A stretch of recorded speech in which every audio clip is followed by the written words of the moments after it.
Did you know in 2020 there is more than 51 million people, or 51,752,000 to be exact, are being unemployment? Unemployment can be defined as the situation where people who are jobless are actively looking for job, either in government sector or private sector. In other words, unemployment is the situation where a country cannot provide opportunity to working for their people. The existence of monetary economics, which is the study that studies theory of money, can be used to solve unemployment problem. Not only it can be used to solve unemployment rate, but also other economic problems.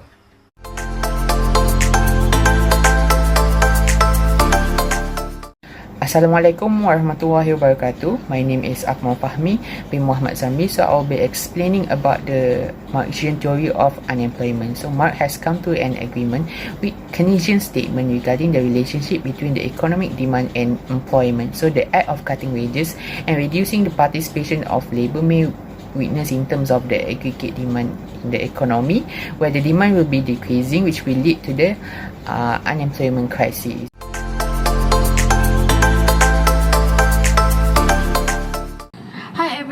So today I would like to tell about the history of unemployment. The idea of unemployment is best demonstrated by the well-documented historical records in England. Acknowledging unemployment took time as economies throughout the world developed and standardized. The collapse of the institution in the 1530s worsened the poverty, plus the population growth. Those who couldn't find a job had two options: starve or break the law.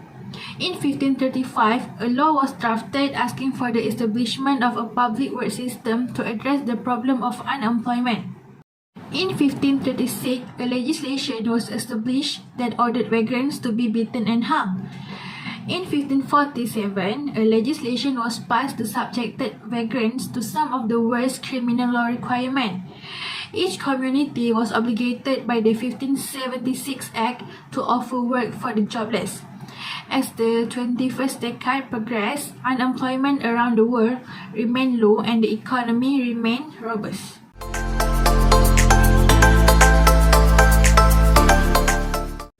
Hi, my name is FIRDAUS bin KAMAL, and I will explain on the analysis and the interpretation of the unemployment rate and how Malaysia government measure unemployment. First of all, we will look at the analysis and the interpretation of unemployment in Malaysia for the past 20 years. So from the table, you can see that from the year 2000 to the year 2020, the rate of unemployment rate in Malaysia are stable with the average of 3.54% per year. In the year 2000, the economy in Malaysia go through the phase where we recover from the Asian financial crisis that occurred during the year of 1998. And we can see that the unemployment rate decreased from 4.9% to 3% in the year 2000. So they are increasing in the rate of unemployment during the year of 2009 and during the year of 2020. This is caused by the financial crisis that Malaysia faced during the year of 2007 until 2009. And the latest factor is because of the pandemic that the world faced, which is the coronavirus 2019, that hugely affect the economy around the world. And one of the countries that affected is Malaysia. Although the impact of the crisis on unemployment in Malaysia is not as highly affected compared to the other countries, it can be seen that during the crisis, the unemployment rate is stable. The unemployment rate increased by only 0.9% during the first quarter of 2009 to 4.0% from 3.9% during the fourth quarter of 2008. Then it declined to 3.6% in the second quarter of the 2009, as there is an implementation of two stimulus packages by the government. Malaysia Ministry of Human Resources showed through the statistics that are being compiled that total figure of 40,000 workers are being retrenched during the crisis, where 60% of it came from the manufacturing sector. It shows that the unemployment rate during the crisis is not severe as what happened during the 1997-1998 Asian financial crisis, where Malaysia lost total of 84,000 jobs. Next, we will look at how Malaysia government measure unemployment. There are two ways, which is the first one, statistical information, and the second one is unemployment ratio. So the first one, statistical information. Statistical information serves one of the best methods in order to understand high unemployment of an economy. It provides knowledge regarding which workers become unemployed because of economic downfall and how fast will they be able to be employed again, or if they are unemployed, the probability of them getting another job. This will help to design policies for understanding and addressing this trend in the labour market. In Malaysia, the information of the inflows and outflows of unemployment are not yet developed to the satisfied level, and this situation makes it difficult for analysis purpose. Second one is unemployment ratio. So the unemployment rate and unemployment to population ratios are the most popular statistics used to picture the situation of the labour market of the country at any time wanted. The information of the unemployment rate can be obtained by making analysis of the inflows and outflows of unemployment on the given time of observation. This information will lead to a better understanding and a view of the unemployment variation that will show result from change in the pace workers move from unemployment to one of unemployment.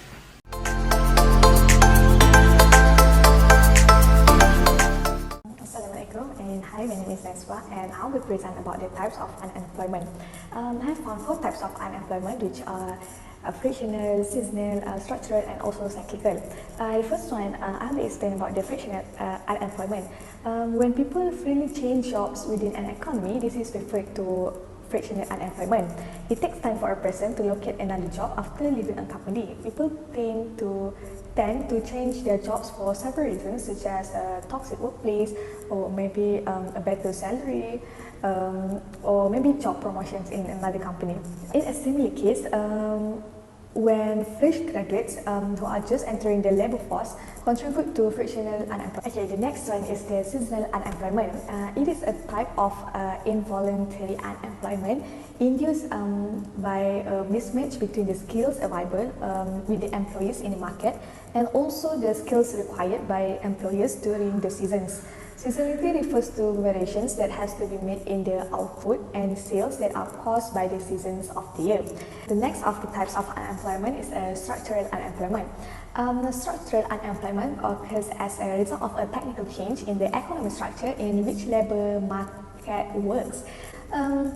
For the technologies advanced through the past decades and fulfill the labour tasks, last type of the unemployment is cyclical employment. It is linked to the industrial cyclical tendencies or the business cycle. When an economy is performing well, cyclical unemployment is at its lowest and it is at its highest when the economy's growth began to slow. It is because during an economic downturn, a lack of demand for products and services will result in a shortage of jobs for people who wish to work. Businesses that are facing reduced demand may cut their workforce by laying off their existing employees, or some company will employ fewer new employees.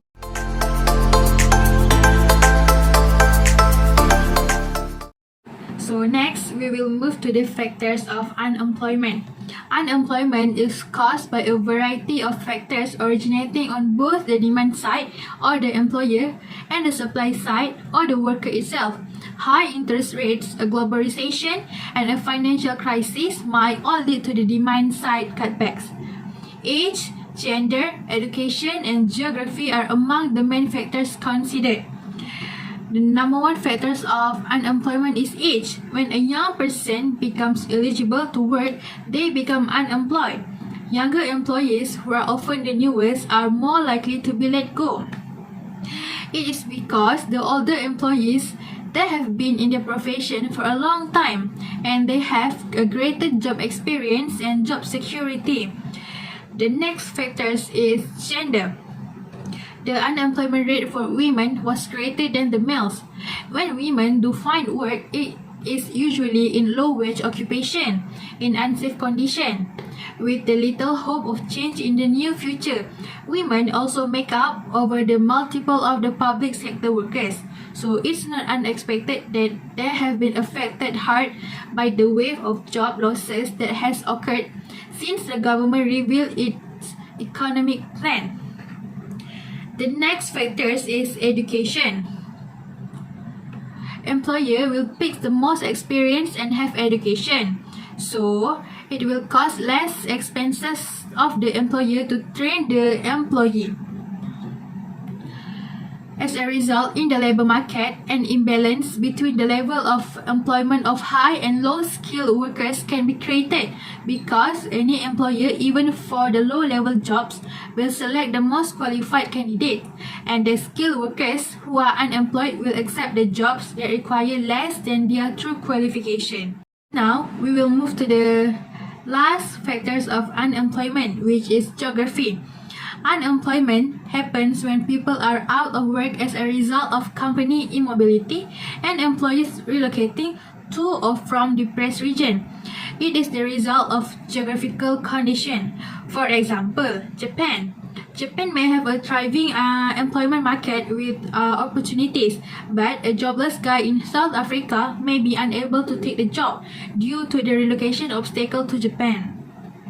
In another case, a company may want to recruit the workers, but is unable or reluctant to relocate to location with the surplus labor since it will be the incorrect location for the company.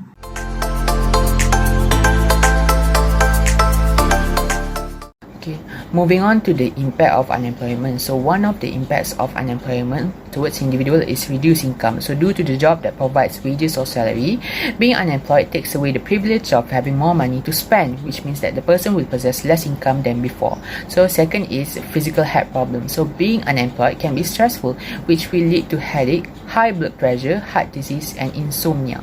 So and the third one is about mental health challenges. So it may increase the probability of the person to portray and develop symptoms of depression and mental health issues like anxiety. So moving on to the impact on society. So for the first one is about the increase in crime. So when you have no support system and no source of income, it will leave you no choice but to make some unethical decision just to make sure that you can survive daily. So and the second one is about the high poverty rate in society. Okay, the area that indicates high unemployment rates, they are more likely to have limitations when it comes to employment opportunities, housing, recreational opportunities, and access to public transportations and others. And then the next one is about the impact of unemployment towards the country. So when the unemployment rate increases, the government has no choice but to bear the additional burden of borrowing where it happens because of the decline in productivity of people and the goods and services are being used lesser than before. So basically the tax revenue will fall because unemployed people does not contribute much to the tax revenue. Moving on to the impact of unemployment for the abroad. So as you can see here, there's a graph of unemployment rate in United States for the past 20 years. So basically when the unemployment rate is high, states frequently look to replenish their coffers by raising business tax, where it will prevent companies to hire more staffs or workers. So the companies not only are having a hard time due to the low demand of the products, but it is also more expensive for them to retain or hire employees in this current state.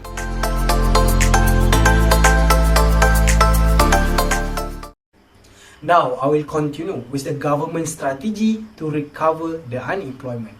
The first tool government can use are fiscal policy. The meaning of fiscal policy is government can control their tax rate and manage their budget, either to be deficit or surplus. By reducing tax rate and implement budget deficit, which is spending government is more than revenue, household will have more purchasing power, and this can lead into increasing in aggregate demand. When aggregate demand is increased, it will indirectly cause increase in GDP, force firms to produce their product to match with the demand. Then, in order to produce more product, firms require more workers, and this will solve unemployment problem. Also, the number of firms that are going to bankrupt will decrease. The second tools that government can use is monetary policy, meaning here the government will control the interest rate, such as Malaysia using Bank Negara Malaysia. By reducing interest rate, the cost of borrowing or interest on loan will decrease, and this will lead into household to spend their money and making loan.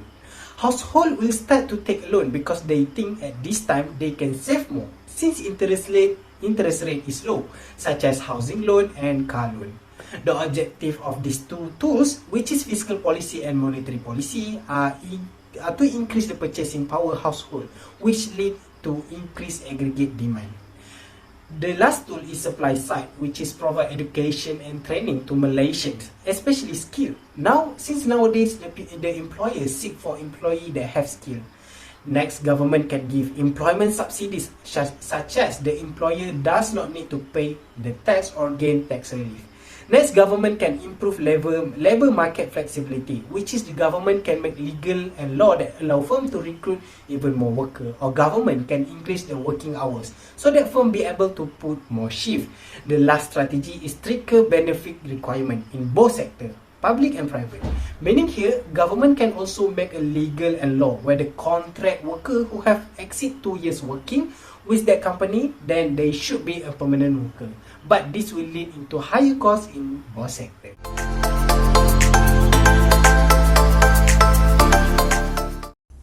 Okay, we have come to the last part of this presentations. For the conclusion, unemployment is a common thing happening at this moment, but it still remains a real concern in every economy. It indicates several negative impacts on the unemployed since they are jobless and have less opportunities to find a new job. And it makes those who are employed, even the employed one, will feel less comfortable about keeping their positions in the future. To summarize, the government can tackle this unemployment problem by doing several ways, such as boosting the economic development, giving out subsidies, improving market flexibility, and others.